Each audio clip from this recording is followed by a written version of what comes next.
UP के मेरठ में फर्जी एनसीईआरटी किताबों के मामले में देहरादून एसटीएफ ने यूपी एसटीएफ से संपर्क किया है। उत्तराखंड में भी किताबों की सप्लाई की बात सामने आ रही है। देहरादून के एसटीएफ किताबों के बड़े सप्लायरों से पूछताछ कर सकती है।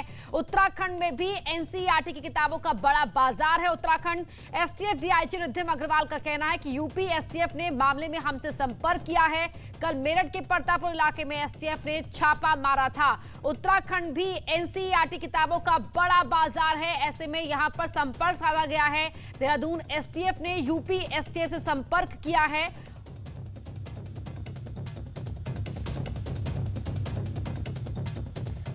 सतेंद्र बर्थवाल हमारे सहयोगी जुड़ रहे हैं देहरादून से। सतेंद्र, क्या इनपुट है आपके पास? क्योंकि यूपी एसटीएफ ने एक बड़ा खुलासा कल किया था जो एनसीईआरटी की नकली किताबें का एक पूरा जत्था इनको मिला था, जिससे उन्होंने कार्रवाई की।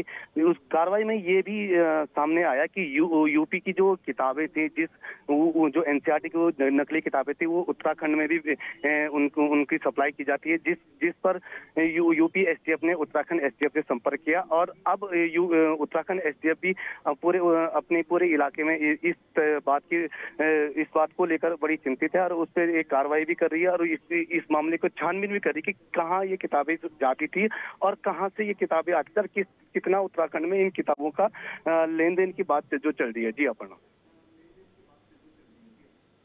बहुत शुक्रिया आपका इस जानकारी के लिए।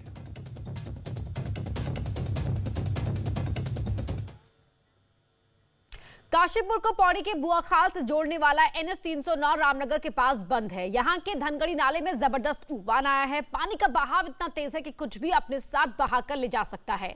नाले के दोनों ही तरफ गाड़ियों की कतार लग गई है। वहीं एनएच 309 मुहान के पास बंद है। यहां पनाली नाला उफान पर है।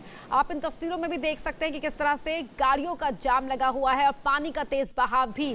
दोनों ही नाले, धनगढ़ी नाला और पनाली नाला भी आप देख पा रहे हैं। यहाँ पर पानी के बहाव को देखिए, ऐसा लग रहा है कि पानी अपने साथ सब कुछ बहा कर ले जाएगा। और दूसरी तरफ आप देख सकते हैं कि गाड़ियों की कतारें लगी हुई हैं, गाड़ियां रुकी हुई हैं नाले में तेज बहाव के चलते और सैकड़ों मुसाफिर फंसे हुए हैं।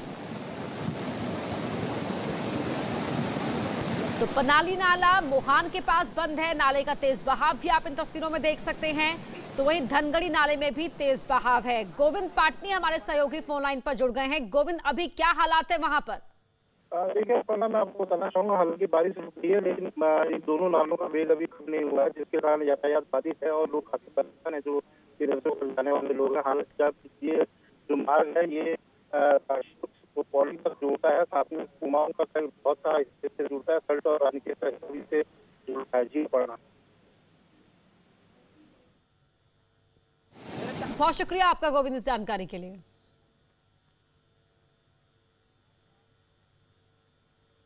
बारिश के कारण पहाड़ों में भूस्खलन का सिलसिला जारी है। चमोली जिले में मानसून का सबसे ज्यादा असर सड़कों पर देखने को मिला है।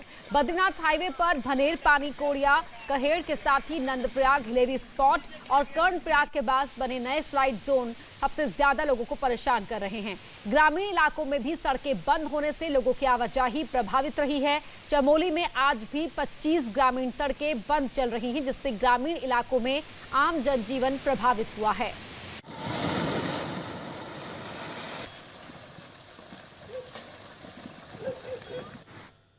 चमोली के गोविंद घाट स्थित पिनोला के पास बद्रीनाथ हाईवे अभी तक खुल नहीं पाया है। वहीं इसके चलते यहां स्थानीय लोगों के साथ ही यात्रियों को भी परेशानियां हो रही हैं। इमरजेंसी में जा रहे मरीजों को स्ट्रेचर पर ले जाया जा रहा है। आप इन तस्वीरों में भी देख सकते हैं कि किस तरह से एक बीमार को यहां स्थानीय सड़क बंद होने की वजह से पैदल ही स्ट्रेचर के सहारे ले जाया जा रहा है। पहाड़ी से मलबा आने की वजह से बद्रीनाथ हाईवे बंद हो गया है।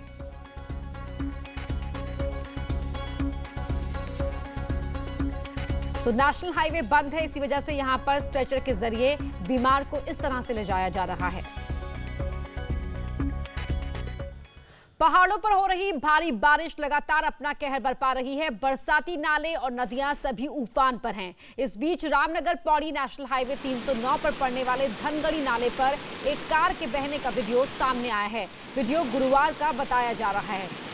बरसाती नाले का कहर आप देख सकते हैं। ये धनगढ़ी नाले की तस्वीरें हैं। लगातार हम आपको बता रहे हैं कि नाला उफान पर है। इन तस्वीरों में देखिए पानी का सैलाब की एक गाड़ी को ही बहा कर ले गया। रामनगर के नेशनल हाईवे 309 की ये घटना है। तस्वीरों में भी आप देख सकते हैं कार किस तरह बीचों बीच फंसी हुई है और पानी में इतना बहाव था कि यहाँ पर पानी का सैलाब गाड़ी को अपने साथ बहा कर ले गया। ये देखिए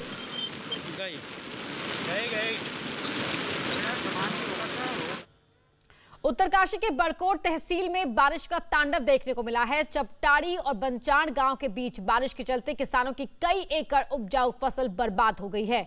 वहीं पानी बढ़ने के कारण कई जगह कटाव हो रहा है। कई इलाकों में मोबाइल नेटवर्क नहीं होने से भी लोग परेशान हैं। बारिश के कारण कई पुलिया भी क्षतिग्रस्त हो गई हैं, जिससे आने जाने वाले लोगों को खासी परेशानियां उठानी पड़ रही हैं। हालांकि मानसून में अभी तेजी बनी हुई है, लेकिन ऋषिकेश में गंगा नदी के जलस्तर में धीरे धीरे कमी दर्ज की जा रही है। 2 दिन के बाद ऋषिकेश में गंगा का जलस्तर अब कम होता हुआ दिखाई दे रहा है और खतरे के निशान के नीचे गंगा बह रही है, जिसके चलते गंगा के तटीय इलाकों में रह रहे लोगों ने राहत की सांस ली है। पहाड़ों पे बारिश जारी है, लेकिन ऋषिकेश से एक राहत भरी खबर आई है, क्योंकि यहाँ के गंगा जल स्तर में धीरे धीरे कमी आनी शुरू हो गई है। जो गंगा पहले वार्निंग लेवल पे बह रही थी, अब धीरे धीरे कर वो वार्निंग लेवल से काफ़ी नीचे पहुँच गई है और अब जो स्थिति है वो धीरे धीरे सामान्य होने लगी है, जिससे मैदानी क्षेत्र में रह रहे लोगों को राहत मिली है। ऋषिकेश से आशीष डोभाल, न्यूज़ 18। उत्तराखंड में आम आदमी पार्टी की एंट्री से पहाड़ की सियासत एक बार फिर चरम पर है। पार्टी के चुनाव लड़ने के फैसले के बाद कांग्रेस में हलचल तेज हो गई है। कांग्रेस के आला नेता कार्यकर्ताओं को समझाने में लगे हैं कि वो एक्टिव हो जाए, नहीं तो 2022 में जीत 2-4% के अंतर से हाथ की हथेली से निकल जाएगी। हालांकि बीजेपी आम आदमी पार्टी के आने के बाद भी बेफिक्र दिखाई दे रही है।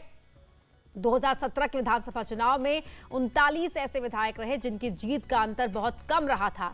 ऐसे में आम आदमी पार्टी की एंट्री से नए समीकरण बनने की उम्मीद जताई जा रही है।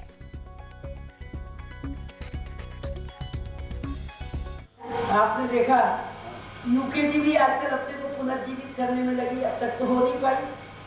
और एक आप पार्टी के भी आज पूरा इंटरव्यू आया है। हमने हल्के में इसलिए न ले, 2000 वोट काटे, 3000 वोट काटे, किसके वोट काटेंगे?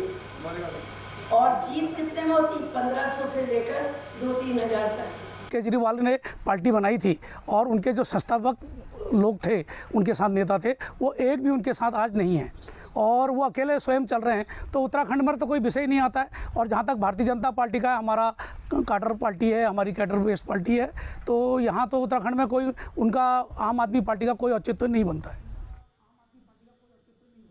देहरादून में कांग्रेस के कार्यकर्ताओं ने महेश नेगी मामले में सरकार का पुतला फूंका है। कांग्रेस ने महेश नेगी के डीएनए जांच की मांग की है। द्वाराहाट के कांग्रेस के नेता मदन बिष्ट ने कहा कि अगर कोई हमसे मदद मांगेगा तो हम मदद करेंगे। उन्होंने कहा मामले में दूध का दूध और पानी का पानी होना चाहिए।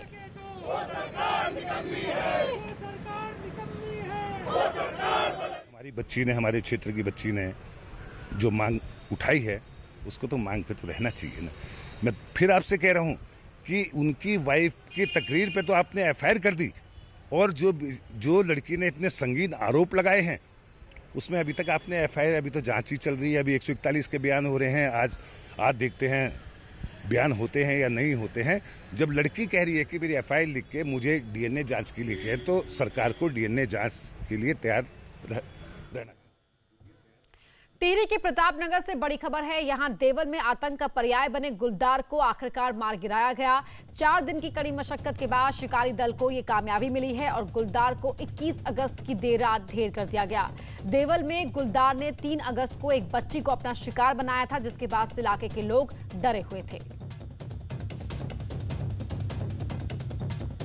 इसमें जैसे आप लोग को पता है, 3 तारीख को देवल गांव में एक बच्चे को मार दिया था लेपर्ड ने। उसके बाद हमें चिबलिया वार्डन साहब से ये परमिशन मिला था इसको नष्ट करने का। इस बीच में उन्होंने 3 गाय और 2 कुत्ता को भी उठा लिया था इस बीच में गांव में।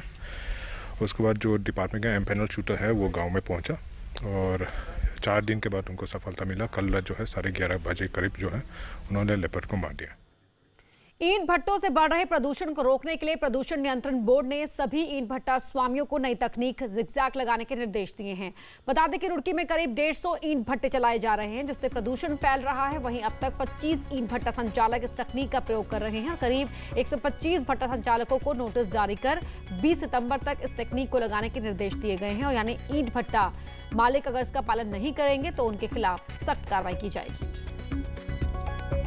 जिन भट्टों ने नहीं किया, मैंने उनको एक रिमाइंडर के रूप में कल एक पत्र जारी किया है कि भैया समय पहले से इस प्रकार के निर्देश जारी हो चुके हैं, आपको इनका अनुपालन ससमय सुनिश्चित करना है। अगर अनुपालन नहीं करेंगे तो नियमानुसार जो भी कार्रवाई होगी वो कार्रवाई की जाए। और अब खबर रुद्रप्रयाग से है, जहां जखोली के आपदाग्रस्त गांव सरवाड़ी का डीएम ने निरीक्षण किया है और प्रभावितों को जल्द ही मदद का निर्देश दिया है। वहीं अधिकारियों को गांव के खस्ताहाल सड़कों को दुरुस्त करने के निर्देश भी दिए गए हैं। 10 अगस्त को सरवाड़ी गांव में बादल फटने से भारी नुकसान हुआ था। गांव में पहले भी 1952 और 1986 में आपदा आई थी, जिसके बाद गाँव वालों ने विस्थापन की मांग की थी, लेकिन अब तक इस पर कोई ठोस कदम नहीं उठाया जा सका है। हमारे यहाँ पे कम से कम 8 से 10 परिवारों के जो मकाने हैं वो मलबे में दबे हैं। डीएम साहिबा ने हमें उचित मुआवजा देने व विस्थापन की जो हमारी ग्राम सभा की एक आम जो हमारी मांग है उसको विस्थापन के लिए शासन को भेजने के लिए कहा है। और वैकल्पिक तौर पर आज डीएम साहिबा ने हमें टीन शेड के लिए कहा है कि मैं यहाँ पर टीन शेड की व्यवस्था करती हूँ। उत्तरकाशी से बच्चों के लिए एक अच्छी खबर है। इस बार हाई स्कूल और इंटरमीडिएट के छात्र छात्राओं को उनकी मार्कशीट उनके घर तक पहुंचाई जाएगी।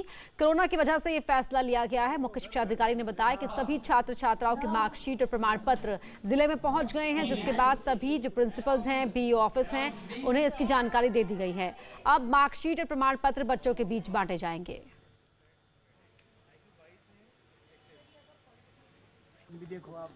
इस बार हमने ये प्रयास किया है कि जो मार्कशीट है वो जैसे ही हमको परिषद कार्यालय से प्राप्त हुई है, हमने अपने वाहकों के माध्यम से उनको उनके खंडों तक, स्कूलों तक पहुंचाने का प्रयास किया। और अब वक्त हो गया है पहाड़ एक्सप्रेस का। रामनगर में स्वतंत्रता संग्राम सेनानी मोती सिंह नेगी को राजकीय सम्मान के साथ अंतिम विदाई दी गई।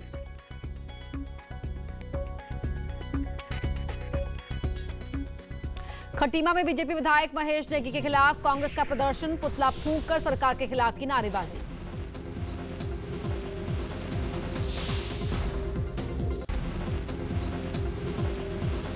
टिहरी में भी कांग्रेस कार्यकर्ताओं ने महेश नेगी के डीएनए टेस्ट की मांग को लेकर किया प्रदर्शन, सरकार पर लगाया नेगी को बचाने का आरोप। कोरोना के बढ़ते मामले को लेकर नई टिहरी में बढ़ाई गई सैंपलिंग, कंटेनमेंट जोन को पूरी तरह बंद रखने का आदेश।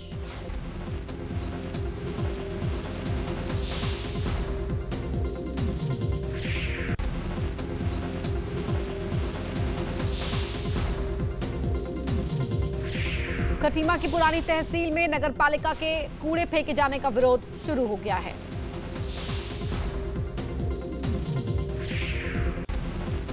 भाजपुर में निजी स्कूलों द्वारा ऑनलाइन पढ़ाई के नाम पर ली जाने वाली फीस का विरोध किया गया।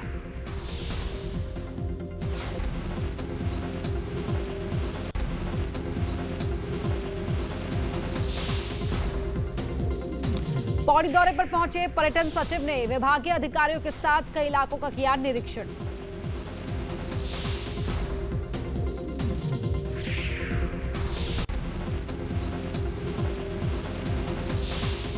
पौड़ी में लगातार कोरोना के मामले बढ़ने के साथ ही प्रशासन की चिंता भी बढ़ी। 2000 से ज्यादा सैंपलों की जांच होना बाकी।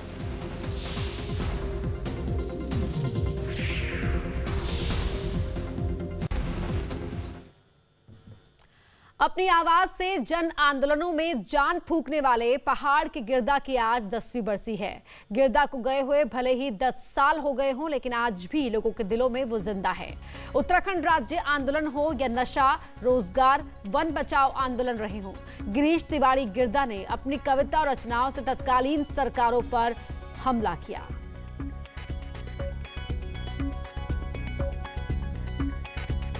आदमी का आदमी पर विश्वास खत्म हो रहा है, रिश्ते टूट रहे हैं। ऐसे मौके में गिरदा जैसा कवि, संस्कृति कर्मी अगर होता तो कुछ न कुछ अपनी रचनात्मक, वो एक आशा था असल में गिरदा, तो वो एक आशा जो है वो चली गई है।